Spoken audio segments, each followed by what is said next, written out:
এবং জনগণ আপনাদেরকে বিশ্বাস করছে, আপনারা সেই বিশ্বাস ভঙ্গ করতেছেন এবং সেই বিশ্বাসের জায়গা থেকে সরে আসতেছেন। একেবারে সাধারণ প্রত্যেকটা মানুষ ক্ষুব্ধ হচ্ছে এবং বিএনপি ক্ষুব্ধতার ভার কতদিন বহন করবে এই সরকার। আমরা চাই এই সরকার 5 বছর শেষ করে সুন্দর একটা নির্বাচনের মধ্য দিয়ে তাদের জনপ্রিয়তা যাচাই করুক, কিন্তু যেভাবে সরকার যে পথে যাচ্ছে আমাদের মনে হচ্ছে সরকার নিজেই বেশি দিন থাকতে চাচ্ছে না।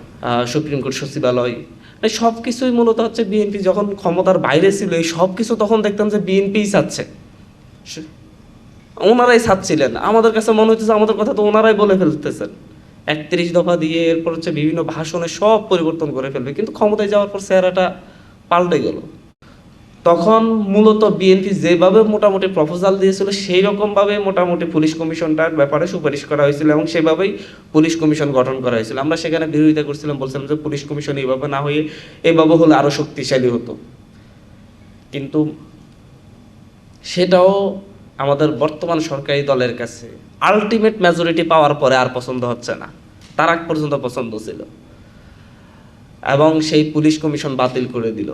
পুলিশ কমিশন যদি হতো আমরা পুলিশের বদলিগুলার একটা নিয়মের ভিতর আনা যেত, রাজনৈতিক বিবেচনায় সহজে বদলি হতে পারতো, কিন্তু সেই গুম কমিশন অধ্যাদেশ বাতিল করে দিয়েছে। এখন যখন আমরা গুম অধ্যাদেশ নিয়ে কথা বলি, আমি সংসদেও বলেছিলাম আমাদের স্বজন শেখ হাসিনার যেরকম স্বজন হারানোর বেদনা ছিল, আমাদের এই সরকারেরও অনেক স্বজন হারানোর বেদনার মতো অনেক মানে খুব আবেগী হয়ে ওঠে। মনে হয় যেন ওনারা গুমের শিকার হয়েছেন বলে আমরা এখন গুম কমিশন গঠন নিয়ে আমরা কথা বলতে পারবো না, সব কথা ওনারাই বলবেন, কারণ ওনারা গুমের শিকার হয়েছেন, সো ওনারা যেটা বলবেন সেটাই ঠিক। মনে করেন বিরোধী দল থেকে কেউ মেয়র হলো, কেউ উপজেলা চেয়ারম্যান হলো, সরকার মনে করলো তার দলের জন্য ক্ষতিকর, সরকারি দল যদি মনে করে তার রাজনীতির জন্য ক্ষতি হচ্ছে, এখানে সে একজন নিজস্ব ব্যক্তিকে বসাবে, মানে একজন প্রশাসক বসাবে, তখন সে চাইলে নির্বাচিত প্রতিনিধিকে সরিয়ে দিয়ে নিজের পছন্দের ব্যক্তিকে বসাতে পারবে, এরকম একটা আইনে রূপান্তর করে নিল।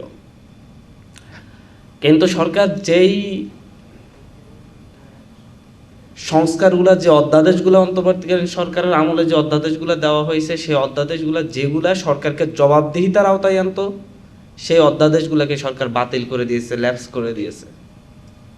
বলে রাখি, এই যে ল্যাপস করা সেটাও কিন্তু প্রথম সংসদে গিয়ে জেনেছি।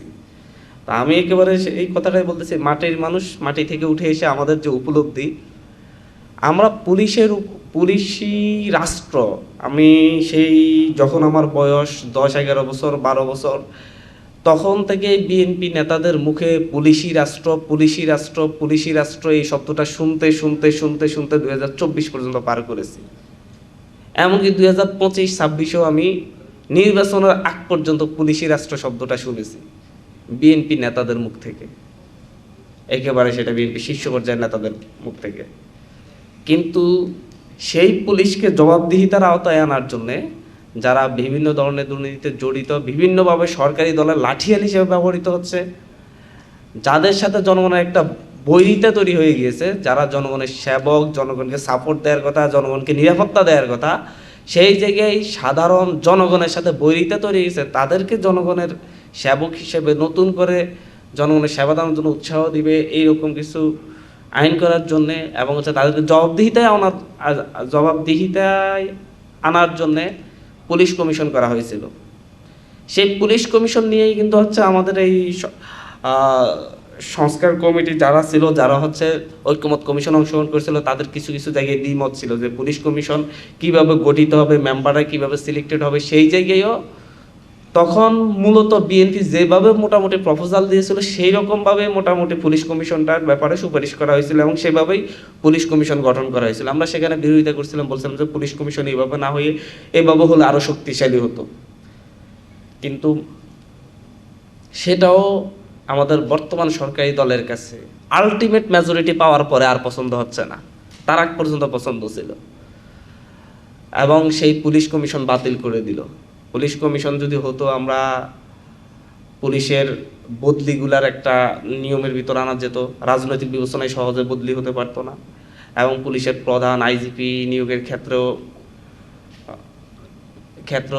পুলিশ কমিশন ভূমিকা রাখতো। সরাসরি সরকার নিজের পছন্দের ব্যক্তিকে কাউকে, এই যে আমরা ঢাকা জেলার এসপি করা হলো, দেখলাম যে এক মন্ত্রীর ওয়াইফকে, কিন্তু মিডিয়াতে বড় বড় নিউজ যে হচ্ছে প্রথম নারী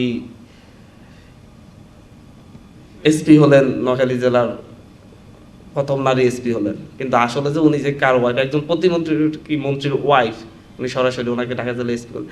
এগুলোর যোগ্যতার বিবেচনায় পুলিশ কমিশন করতে পারত। এবং পুলিশের বিরুদ্ধে কোনো অভিযোগ যদি জনগণ দিতে চাইতো সরাসরি পুলিশ কমিশনে দিতে পারত, এবং তারা সরাসরি স্বাধীনভাবে তদন্ত করে একটা রিপোর্ট পেশ করতে পারত। কিন্তু সেই অপশনটা আমাদেরকে বন্ধ করে দিল। আমরা জবাবদিহিতায় আনবো কীভাবে? আমাদের এখানে গুম অধ্যাদেশ করে গুম কমিশন গঠন করা হয়েছিল, এবং গুম কমিশন দুর্নীতি দমন কমিশনের মতো একটা কমিশন, যে কমিশনের মাধ্যমে মূলত স্বাধীনভাবে যে কোনো গুমের অভিযোগের তদন্ত করতে পারত, এবং তারা সেই তদন্ত অনুযায়ী একটা মামলা করতে পারত। কিন্তু সেই গুম কমিশন অধ্যাদেশ বাতিল করে দিয়েছে। এখন যখন আমরা গুম অধ্যাদেশ নিয়ে কথা বলি, আমি সংসদেও বলেছিলাম, আমাদের স্বজন শেখ হাসিনার যেরকম স্বজন হারানোর বেদনা ছিল, আমাদের এই সরকারেরও অনেক স্বজন হারানোর বেদনার মতো অনেক মানে খুব আবেগী হয়ে ওঠে। মনে হয় যেন ওনারা গুমের শিকার হয়েছেন বলে আমরা এখন গুম কমিশন গঠন নিয়ে আমরা কথা বলতে পারবো না, সব কথা ওনারাই বলবেন।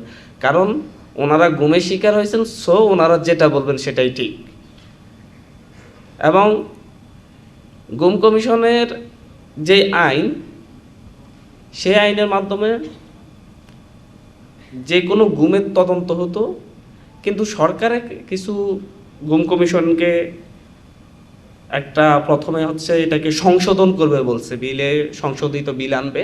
সেখানে তারা প্রপোজাল দিচ্ছে হচ্ছে গুম কমিশনকে একটা মন্ত্রণালয়ের অধীনে আনবে, সরাসরি এটাকে স্বাধীনতা দিবে না, এবং মন্ত্রণালয়ের অধীনেই তারা কাজ করতে হবে। কিন্তু পরবর্তীতে সেটাও বাতিল করে দিল। এবং গভর্নমেন্ট এখানে যে কি মানে চুরিটা করলো আমাদের সাথে, তারা বলতে চাচ্ছে যে গুম মানবতা বিরোধী অপরাধ, এটা আইসিটি অ্যাক্টে বিচার হবে। অথচ আইসিটি অ্যাক্ট মানে ইন্টারন্যাশনাল ক্রাইম ট্রাইব্যুনালে যদি বিচার হতো, তাহলে এটা হচ্ছে একেবারে একটা গোষ্ঠীর, একটা জাতি গোষ্ঠীর বিপরীতে ব্যাপক হারে গুম হইতে হবে। এখন আজকে আপনি গুম হলেন, বা আমি গুম হলাম, অন্য কেউ গুম হলো, সেই ক্ষেত্রে কিন্তু এখন কারো কাছে বিচারের জন্য যাওয়ার কোনো সুযোগই নেই। এটা কিন্তু কোনো ফৌজদারি অপরাধ হিসেবেও নেই। আপনার কেউ আপনার উপর হামলা করলো, মারলো, কাটলো, এটার জন্য আপনি বিচার চাইতে পারবেন। গুম কমিশন অধ্যাদেশ বাতিলের মধ্য দিয়ে, এটাকে আইনের রূপান্তর না করার মধ্য দিয়ে, আপনি যদি 2-4 বছর 5 বছর যদি একজন সিঙ্গেল করে যদি হচ্ছে গুম হয়ে থাকেন, এটা কোনো বিচার পাবেন না। এভাবে সরকার মূলত হচ্ছে একেবারে, আমি সময় বেঁধে দেওয়া হয়েছে, এরকম আরও কিছু কথা বলার ছিল ধরে ধরে, গুম কমিশনের মতো, পুলিশ কমিশনের মতো, আমাদের সুপ্রিম কোর্ট সচিবালয়, এই সব কিছুই মূলত হচ্ছে বিএনপি যখন ক্ষমতার বাইরে ছিল, এই সব কিছু তখন দেখতাম যে বিএনপিই চাচ্ছে, ওনারাই চাচ্ছিলেন। আমাদের কাছে মনে হচ্ছে আমাদের কথা তো ওনারাই বলে ফেলতেছেন, 31 দফা দিয়ে এরপর হচ্ছে বিভিন্ন ভাষণে সব পরিবর্তন করে ফেলবে, কিন্তু ক্ষমতায় যাওয়ার পর চেহারাটা পাল্টে গেল। এবং সবচাইতে বেশি যে কথাটা, যে জনগণ আমাদেরকে সাপোর্ট দিয়েছে, 2/3 আসন পেয়েছি, আমরাই সংবিধান সংশোধনের অধিকার রাখি। যদিও আমরা সংবিধান সংশোধন চাই না, আমরা গণভোটের হিসেবে সংবিধানের রিফরমেশন চাই। আমরা বিএনপির সাথে জাতীয় নাগরিক পার্টি, এনসিপি সহ বাকি রাজনৈতিক দলের ঐক্যমত কমিশনের সমঝোতায় রিফরমেশনের কথা এসেছে। এর আগে আমরা নতুন সংবিধান চেয়েছিলাম। বিএনপি রিফরমেশনের থেকে সরে গেলে জাতীয় নাগরিক পার্টি, এনসিপি সহ আমরা যারা তরুণ প্রজন্ম আছি, জুলাই গণঅভ্যুত্থানে নেতৃত্ব দিয়েছি, এবং আমাদের সাথে যারা ছিল তাদেরকে নিয়ে আমরা আবার তাহলে নতুন সংবিধান চাইব।